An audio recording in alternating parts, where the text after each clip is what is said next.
Hi, welcome to Linda's Home and Craft Along. I'm Linda. In today's video, I'm going to be painting this glass jar, and I'm going to use folk art chalk paint and a little paintbrush that's a scrubby paintbrush, and I'm going to give it a farmhouse kind of look. But first, I'm going to go over it with a little bit of rubbing alcohol just to make sure that I'm removing any oils from my skin or fingerprints or dust or anything to that effect. Just cleaning it up a little bit. Alrighty, let's get started. So as I said before, I'm using folk art chalk paint, and I'm just going to paint it all up.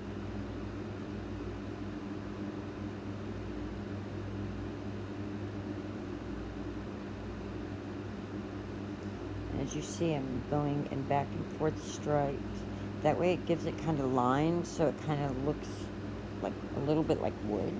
That way it picks up the bristle, the brushes, lines. You guys know what I'm talking about.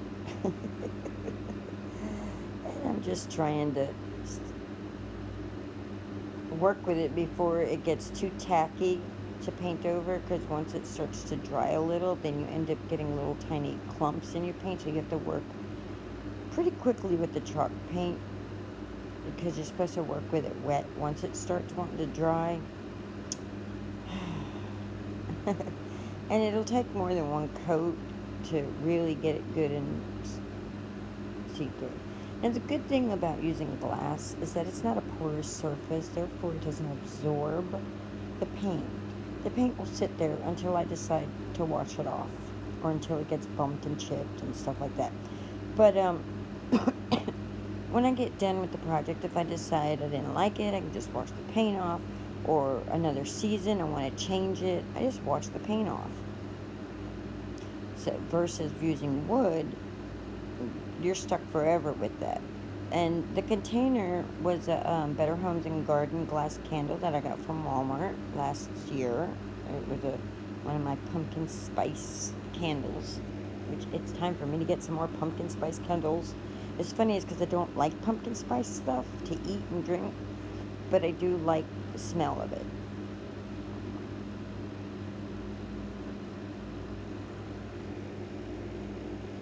So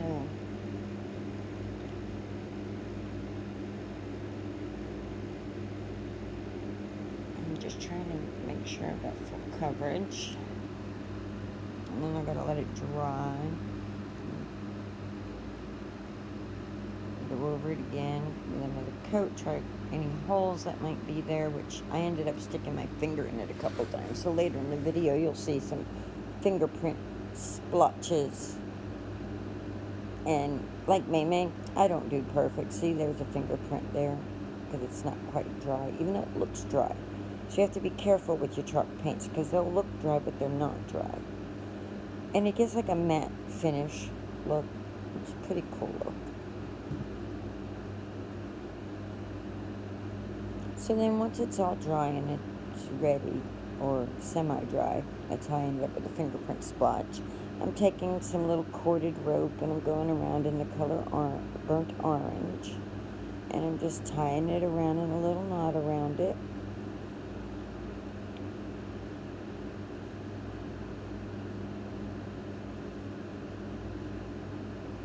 And then I decided that it needed some leaves on the little strings that are hanging down, so I fussy cut it out. 2 leaves, one you're not seeing, and then this one you're seeing cut out.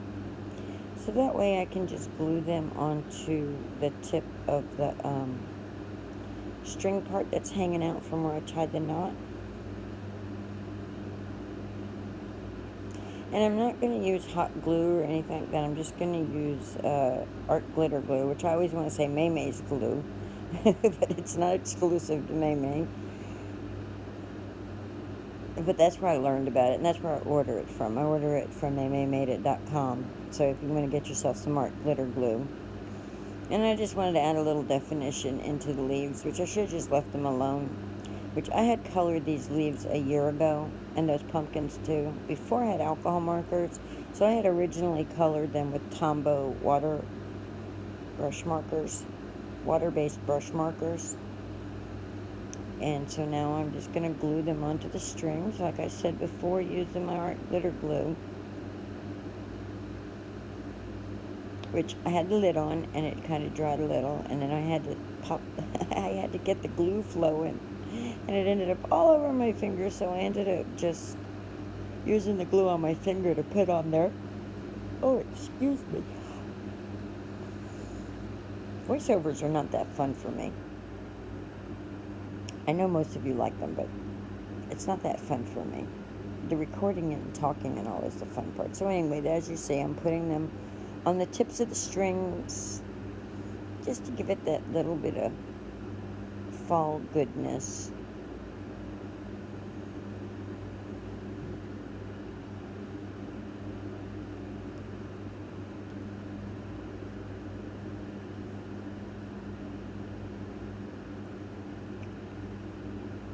And I'm checking the wetness of it. And then I decided to take Arteza alcohol marker, Everblend markers, and just add a little bit of brown to it, you know, just to give it a little oomph.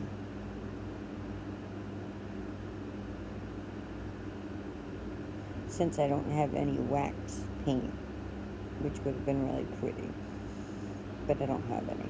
So, as May says, and I always comment, see, there's one of my fingerprints. I'm just going to color it in. So then I'm going to go around the edges with the brown too. But as May says, we don't do perfect. I keep saying that. And I definitely don't. But I keep yawning.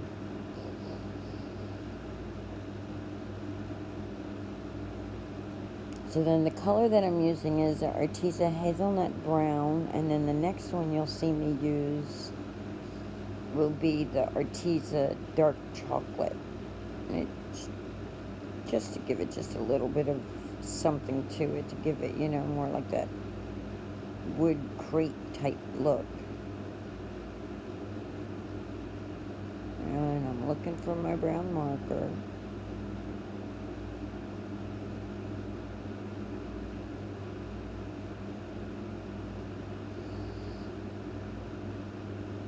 And so I go around the edges a little, and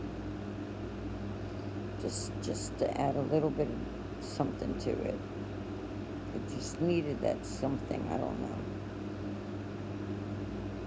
And I didn't do the inside of the glass, because I just, like I said, later I may want to wash it off or whatever, and so I was just wanting something just for the season.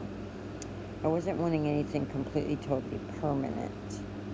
So that way I can use the same glass candle holder for many different things. And if I decide I want to put a candle in it, I don't have to worry about the paint being up there and getting icky. But I don't know how it would hold with the glass heating up. And I don't know if the paint would stay on there or not.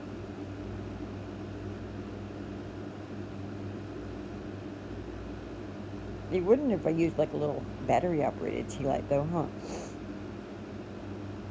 So I'm trying to sound so professional, guys, and I am like so far from professional. I know, I need to be more professional. I know.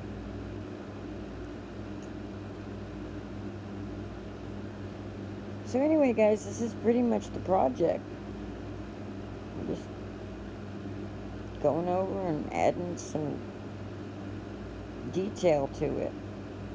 That's the word I've been looking for. Instead of oomph and stuff, it's a little bit of detail.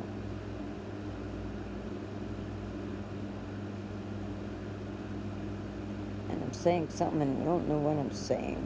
I don't remember. So I glued them down there. And I'm like, yeah, I think I'm happy with this. Holding it for a second so it'll stay right there. And there we go, there's the finished project. I don't know what I'm doing that. I'm like, but that's my finished project, guys. I hope you enjoyed.